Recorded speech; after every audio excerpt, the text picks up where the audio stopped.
لیکن اس کے بعد ان کی تاریخ میں ایک دور وہ آیا جب حضرت مسیح علیہ السلام ان میں مبعوث کیے گئے۔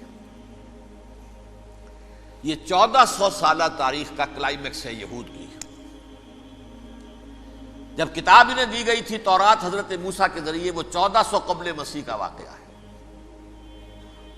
اس وقت سے لے کر اللہ کا وہ فضل ان پر ہوا کہ کوئی ایک لمحہ ایسا نہیں آیا 1400 برس میں کہ ان کے ہاں کوئی نہ کوئی نبی موجود نہ۔ یہ تار ٹوٹا ہی نہیں، 2 سے شروع ہوا، موسیٰ ہارون علیہ السلام، اور 1400 برس کے بعد پھر آخری 2 ہیں، عیسیٰ اور یحییٰ علیہ السلام، یوں سمجھ لیجئے۔ اور اس کے درمیان یہ تار ہے، اور اس تار میں کوئی ایک لمحہ ایسا نہیں آیا کہ کوئی نبی موجود ہو۔ اس میں اتار چڑھاؤ بہت سے آئے ہیں، اس کا وہ میرا موضوع نہیں ہے اس وقت۔ قبل مسیح کی تاریخ جو ہے وہ میرا موضوع نہیں ہے۔ قرآن مجید میں سورہ بنی اسرائیل کے پہلے رکوع میں اس کا تذکرہ موجود ہے۔ وَقَضَيْنَا إِلَىٰ بَنِي إِسْرَائِيلَ فِي الْكِتَابِ لَتُفْسِدُنَّ فِي الْأَرْضِ مَرَّتَيْنِ وَلَتَعْلُنَّ عُلُوًّا كَبِيرًا، 2 مرتبہ ان پر عذاب کے کوڑے برسے۔ پہلے اشوریوں کے ذریعے سے جو شامی تھے، سیرینز اشوری کہلاتے، پھر بابلیوں کے ذریعے سے یعنی عراقیوں کے ذریعے سے، بیبیلونیا نام تھا عراق کا پہلے، ان پر بہت بڑی بڑی تباہیاں آئیں، اللہ تعالیٰ کی طرف سے عذاب آئے۔ اس کے بعد پھر دوسرے دور میں دوسرا اقتدار کا دور آیا، خربستیاں بڑھ گئیں، تو پہلے گریکس کے ذریعے سے، یونانیوں کے ذریعے سے، اور پھر رومیوں کے ذریعے سے پسوایا گیا۔ یہ دور گزر چکے تھے ان پر، 2 عروج کے دور اور 2 زوال کے دور۔ میری چھوٹی سی کتاب ہے تنظیم اسلامی کا تاریخی پس منظر، 6-7 روپے کی ہوگی، اس کو آپ دیکھیں گے تو اس میں اس کا پورا نقشہ آپ کو مل جائے گا۔ ویسے تو یہ کہ میری جو ذرا بڑی کتاب ہے سابقہ اور موجودہ مسلمان امتوں کا ماضی، حال اور مستقبل، اس میں نے ان معاملات پر بڑی تفصیل سے بحث کی ہے۔ بہرحال یہ جو دور تھا ان کا 1400 سالہ، وہ اونچ نیچ سے ہوتا ہوا جب آیا ہے حضرت مسیح کی بعثت پر، تو ان کی شرارت کی انتہا یہ ہو گئی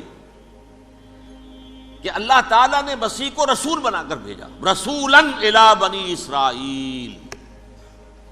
حضرت موسیٰ اور حضرت عیسیٰ کے درمیان رسول کوئی نہیں ہے، سب نبی ہیں۔ حضرت موسیٰ رسول تھے اور حضرت عیسیٰ رسول ہیں۔ درمیان میں داؤد ہو، سلیمان ہو، یشعیاہ ہو، زکریا ہو، یہ سب نبی ہیں، یحییٰ نبی ہیں، رسول نہیں ہے۔ لہذا وہ شہید کر دیے گئے، رسول شہید نہیں ہو سکتا، قتل نہیں ہو سکتا۔ لیکن عیسیٰ اور موسیٰ کے درمیان 1400 برس ان کے جو ہیں، اس کا کلائمیکس ہے حضرت مسیح علیہ السلام کی بعثت، اور حضرت مسیح علیہ السلام کو جسے اللہ نے اپنی روح قرار دیا، روح منہ، کلمتہ القاہا الی مریم، اللہ کا کلمہ، عظیم ترین معجزات۔ انہوں نے کیا کہا؟ یہ ولد الزنا ہے، حرام زادہ ہے، معاذ اللہ، نقل کفر نہ باشد، یہ جادوگر ہے، یہ مرتد ہے، یہ واجب القتل۔ اصل حکومت اس وقت رومیوں کی تھی حکومت، لیکن انہوں نے انہیں آٹونومی دے رکھی تھی، اپنے مذہبی معاملات تم خود طے کر سکتے ہو۔ تو کائفاس جو اس وقت کا ان کا ہیڈ ربائی تھا سب سے بڑا، اس کی عدالت نے فیصلہ کیا مسیح کو سولی چڑھا دیا جائے۔ پائلیٹس پونٹس، اس کے پاس ان کی ازداشت پہنچ گئی، یہ ہمارا مجرم ہے مذہبی، یہ مرتد ہے، یہ کافر ہے، یہ جادوگر ہے، یہ واجب القتل ہے، اسے قتل کرو، سولی چڑھا دو۔ خیر وہ لمبی بات ہو جائے گی، اس نے تو اپنے ہاتھ دھوئے کہ صاحب ہمارے پاس کوئی جرم نہیں ہے اس کے خلاف، تم کہتے ہو تو ٹھیک ہے، سولی چڑھا دیتے۔ یہ دوسری بات ہے کہ اللہ نے حضرت مسیح کو اٹھا لیا آسمان پر، ان کی جگہ وہ شخص سولی چڑھا جس نے غداری کر کے گرفتار کروایا تھا، جوڈاس اسکیریوٹ، اس کی شکل اللہ نے بدل دی، حضرت مسیح کی سی، اور حضرت مسیح کو فرشتے اٹھا کے اوپر لے گئے، وہ زندہ آسمان پر اٹھا لیے گئے۔ اور یہ ساری تفاصیل نہ قرآن میں ہے نہ حدیث میں ہے، یہ انجیل میں ہے، لیکن انجیل کون سی؟ برنباس کی انجیل، gospel of the lord according to Saint Barnabas. یہ حواریین مسیح میں سے تھے، لیکن عیسائی ان کو تسلیم نہیں کرتے، ان کی بائبل کو صحیح نہیں مانتے، کینونیکل نہیں مانتے۔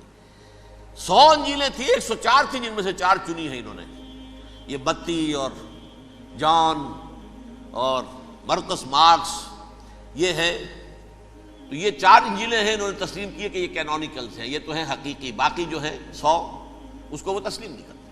ان میں سے ایک ہے یہ برنباس، اس میں یہ تفصیل ہے کہ اللہ تعالیٰ نے اس شخص کی، جیوڈاس کی، جیوڈاس اس کو انگریزی میں کہتے ہیں، اس کی شکل بدل دی حضرت مسیح کی سی، وہ گرفتار ہوا، وہ سولی چڑھا۔ وہ غدار تھا، غداری کی سزا اسے ملنی تھی، وہ مل گئی۔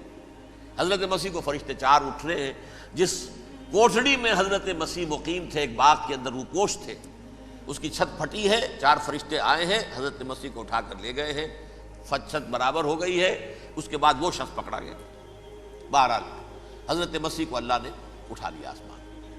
لیکن وہ دن ہے کہ اس قوم کو اب مغضوب علیہم قرار دے دیا گیا۔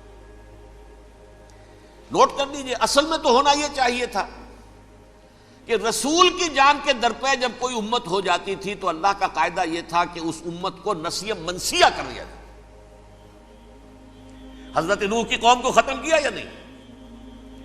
حضرت ہود کی نگاہوں کے سامنے قوم عاد برباد کی گئی یا نہیں؟ حضرت صالح کی نگاہوں کے سامنے قوم سمود برباد ہوئی؟ یہ اللہ کا قاعدہ رہا۔ سدوم اور عمورہ کی بستیاں حضرت لوط علیہ السلام جہاں بھیجے گئے، مدین کا علاقہ جہاں حضرت شعیب بھیجے گئے، اہل فرعون جن کی طرف موسیٰ کو بھیجا گیا، سب ہلاک کر دیے گئے۔ کیونکہ رسولوں کے بارے میں اللہ کا نبیوں کے بارے میں یہ بات نہیں ہے۔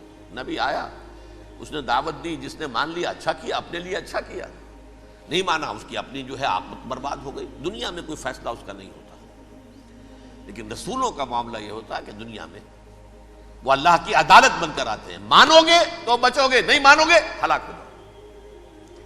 تو اس اعتبار سے وہ مستحق تو ہو چکے تھے اس کے کہ انہیں ہلاک کر دیا جائے۔ اب اللہ کی کوئی خصوصی مشیت ہے، اس میں کیا حکمت ہے، وہ ہے ایک حکمت، میں بعد میں اگر وقت ہوا تو بتاؤں گا۔ فیصلہ یہ کیا اللہ نے کہ حضرت مسیح کو تو اٹھا لیا زندہ، اور ان کی رسی ابھی مزید دراز کر دی کہ ان کو ابھی مہلت دے دی کہ تمہیں آخری استیصال، جس کو عذاب اکبر کہتا ہے قرآن، سورہ سجدہ جو حضور ہر جمعے کی پہلی رکعت میں فجر میں پڑھتے تھے، وَلَنُذِيقَنَّهُم مِّنَ الْعَذَابِ الْأَدْنَىٰ دُونَ الْعَذَابِ الْأَكْبَرِ لَعَلَّهُمْ يَرْجِعُونَ۔ چھوٹے چھوٹے عذاب اور ایک بڑا عذاب، جبکہ قوم بالکل برباد، نسیہ منسیہ، کأن لم یغنوا فیہا، ایسے ہو جائیں جیسے کوئی تھے ہی نہیں آبادیاں۔ لا یرا الا مساکنہم، اب ان کے مسکن نظر آتے، مکین نظر نہیں آتے۔ یہ عذاب اکبر جو ہے وہ ان پر نہیں آیا، حالانکہ وہ مستحق ہو گئے تھے اسی وقت۔ اس کو یوں سمجھیے کہ کسی شخص کو پھانسی کا حکم تو ہو جائے، ایگزیکیوشن نہیں ہوتا ہے، کئی سال گزر جاتے ہیں پڑے ہوئے، اور معاملات جو ہیں وہ چلتے رہتے ہیں۔ یہ معاملہ ہوا اس کے ساتھ، ورنہ یہ مستحق ہو چکے تھے آخری بربادی تباہی کے، عذاب استیصال، جڑ سے کاٹ دینے والا عذاب، وہ آ سکتا تھا ان پر اسی وقت، لیکن اللہ نے ان کی مہلت دراز کی ہے۔ لیکن اس کے بعد اللہ نے ان کو ایک اور موقع دیا۔ 600 برس بعد حضرت مسیح کے محمد الرسول اللہ صلی اللہ علیہ وسلم کی بعثت ہوئی، اور یہ میں سمجھتا ہوں کہ اس قوم پر اللہ کا اتنا بڑا فضل تھا، اتنا بڑا فضل تھا، اتنا بڑا فضل تھا۔ اب پھر ایک موقع دیا، عسیٰ ربکم ان یرحمکم وان عدتم عدنا۔ دیکھو اب بھی تمہیں ہم ایک موقع دے رہے ہیں، تمہارا رب تمہارے اوپر اب بھی فضل کرنے کو تیار ہے، رحم فرمانے کو تیار ہے۔ ان ھذا القرآن یہدی للتی ہی اقوم، اس قرآن کے سائے میں آ جاؤ، یہ شاہدرا ہے ہدایت میں آنے کا، اس میں داخل ہو جاؤ، محمد کی تصدیق کرو صلی اللہ علیہ وسلم، دامن محمدی میں آ جاؤ، اب بھی ہم تمہارے گناہ بخش دیں۔ لیکن نہیں، اس قوم نے حضرت محمد صلی اللہ علیہ وسلم کی دشمنی کی کمر کس لی، اور اب یوں سمجھیے اس تاریخ سے لے کر آج تک یہ گٹھ جوڑ ہے۔ ظاہر بات ہے کہ ابلیس کا بھی اصل دشمن اب کون ہے، یا ہدف کون ہے، ٹارگٹ کون ہے؟ جنہوں نے محمد کو نہیں مانا صلی اللہ، وہ تو ہے ہی جہنمی، ان پر کوئی اور محنت کرنے کی ضرورت کیا ہے؟ سمجھ گئے میری بات؟ حضور کی بعثت کے بعد جنہیں حضور کو رد کر دیا، ان پر ایمان نہیں لائے، وہ کون ہے؟ کافر، وہ جہنمی ہے ہی ہے۔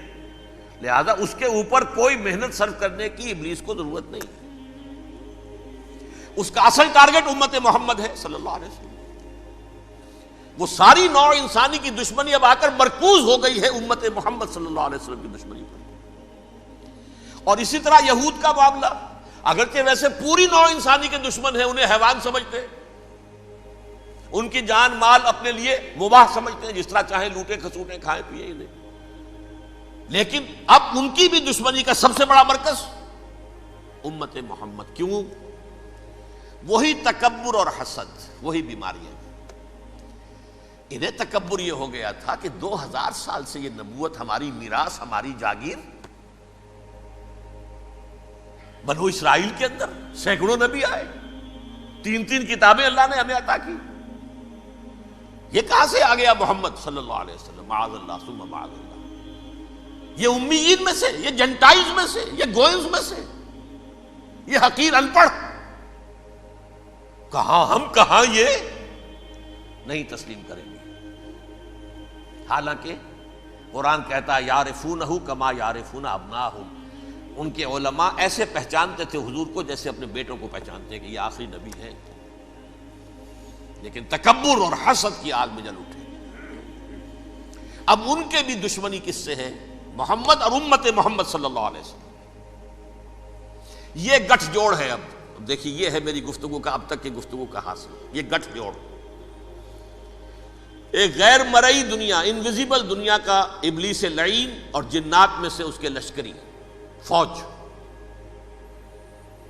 انسانوں میں سے ویسے تو اور بھی بہت جگہ اس کے ایجنٹ ہے، مسلمانوں میں بھی ہے، لیکن بحیثیت قوم، بحیثیت مجموعی، ایک پوری قوم، ایک پوری نسل جو ہے اس کے ساتھ گٹھ جوڑ ہے۔ ان دونوں کی گٹھ جوڑی کے ساتھ یہ دشمن دون ہیں انسانیت کے، پہلا دشمن ابلیس لعین، عزازیل لعین، اور دوسرے دشمن یہود ملعون۔